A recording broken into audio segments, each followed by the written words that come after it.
Assalamu alaikum wa rahmatullah. Jama'a barkanmu da kasancewa da ku a daidai wannan lokaci a wannan channel na Arewa mai albarka. Yau za mu ci gaba da gabatar da tutorial kan yadda ake hada application da app creator, kamar yadda muka yi bayani ko kuma yadda muka yi rijista da app creator a bidiyon mu na baya. So yau bidiyon za mu daura kan yadda ake hada application da shi app creator din.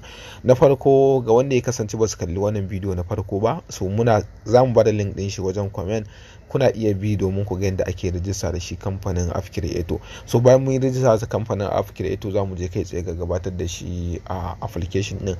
Bidiyon da muka tsaya a bidiyon da muka yi na farko mun tsaya a daidai nan wajen da muka ce za mu ci gaba a bidiyo na gaba. So a nan wajen kamar yadda muke gani, daga saman nan akwai application kamar yadda muke gani a nan akwai your detail, a nan akwai ad free, a nan akwai sport.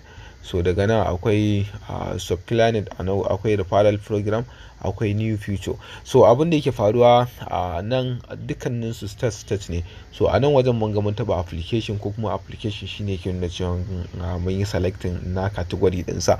So wannan shine zai bamu damar da zamu hada application mataki na farko. Daga nan wajen mun ga akwai create app, general, information. Wannan za mu yi abin in briefly saboda kada ya zama cewa mun faɗi da bayanin ta yanda hada application din zai dauke mu lokaci mai tsawo. So daga nan wajen da ya state na farko shine ana akwai app name, za mu shigar da sunan app din da muke so mu hada. Misali zan iya sa Arewa kamar yadda yake ana.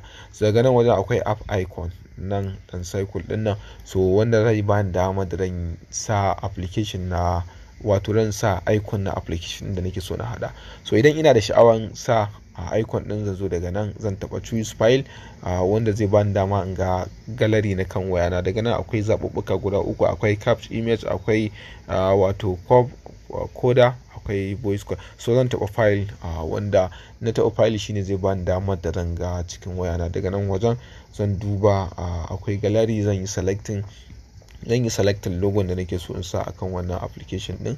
Daga nan akwai logo, na yi selecting logo. So daga nan wajen za mu ga akwai choice, wato from gallery. Wannan option na biyu kenan. Idan na yi option na farko ba bukatar ne option na biyu, so wannan kenan.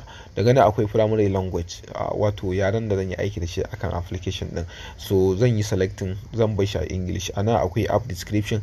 Daga nan wajen zan shigar da bayanai akan game da wannan application da nake so in hada. Misali zan iya cewa wannan application zan hada shi ne domin ya zama cewa application da zai zai baka damar karanta bayanai ko kuma labarai na BBC, na Belin da wasu abubuwa makamantan wannan. So ina iya yin typing a nan wajen na abin da ya danganci application dina.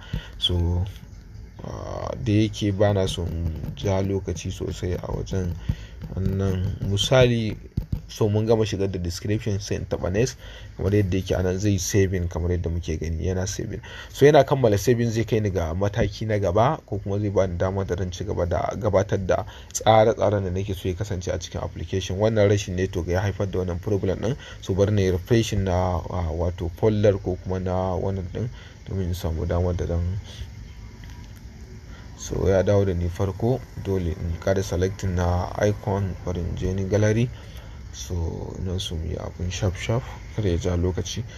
Gallery, zan selecting icon. Daga nan zan zo in shiga da description, na sa kamar haka.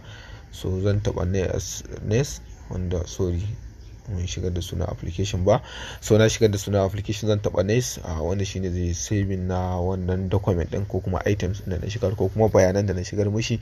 So daga nan yana yin saving, kasa yawa. So ya gama, bayan ya gama saving, a nan akwai ga biyu nan muna ganin ta.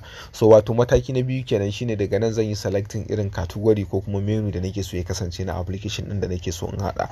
So header, wato header shine kamar nan note bar, kamar yadda muke gani a nan www.appcreator24.com.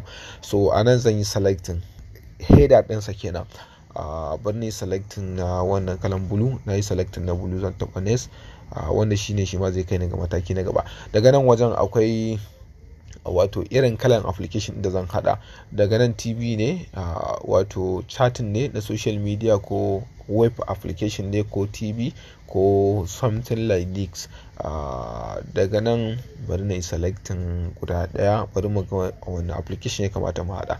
So muna iya yin amfani da application na blog ko, so bari mu dau na blog tunda na ce zamu yi na BBC Hausa.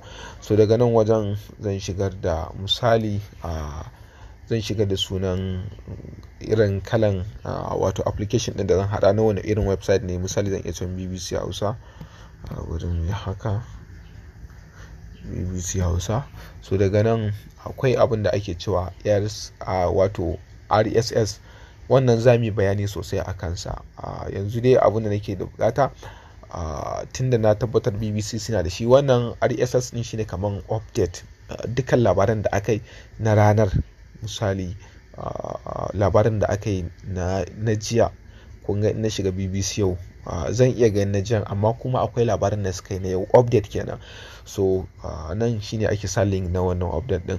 Wajen nemo update na ko kuma RSS na labaran BBC, so za mu je so zan je new tab, kamar nan wajen zan ce BBC Hausa, BBC Hausa RSS.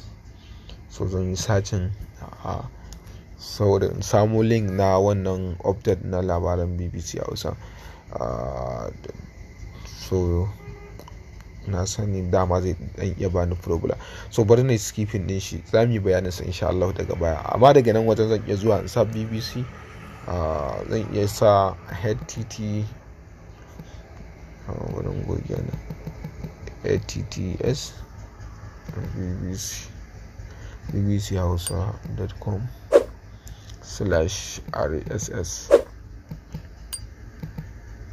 so zan yi saving wannan, kawai na sa shi a mazannin misali. So bayan na gama shigar da wannan abun, zan taba go to app manager. Wanda na zo go to app manager, wayannan daga nan wajen akwai abubuwa da yawa. Akwai general information, akwai design, akwai section, akwai office, akwai product, akwai send notification, akwai ads, akwai statistics, akwai downloading app. Wayannan abubuwan dukkanin suna da nasu kalan amfanin. Dukkanin suna da matukar amfani. So za mu bi su one by one domin mu ga yanayin yadda ake yin aiki da su. So da yake gaskiya bidiyoyin duna ware musu matsayin minti 10, kowane bidiyo na ya kasance minti 10 kan yadda ake hada application da app creator. So ban so bidiyo ya dinga yin tsayi ta yadda zai gundari mutane, shi yasa nake yin shi kaɗan. So da yake wannan bidiyon gaskiya time din shi a kusan gurewa, ina ga zamu bar shi anan. Bidiyon da zamu yi na gaba zamu daura kan yadda zamu yi aiki, ko kuma yadda zamu shigar da category da muke so mu yi aiki da su. Tunda misali mun shigar da cewa wannan application zamu hada na BBC ne, so zamu tsara ko kuma zamu shirya dukkan abubuwan da ya danganci BBC a cikin shi wannan application din. So yanzu bari mu dakata nan. A tutorial na gaba insha Allah zamu gabatar da bayanin kan yadda ake shigar da wannan abu. Mu haɗu a wani tutorial insha Allah.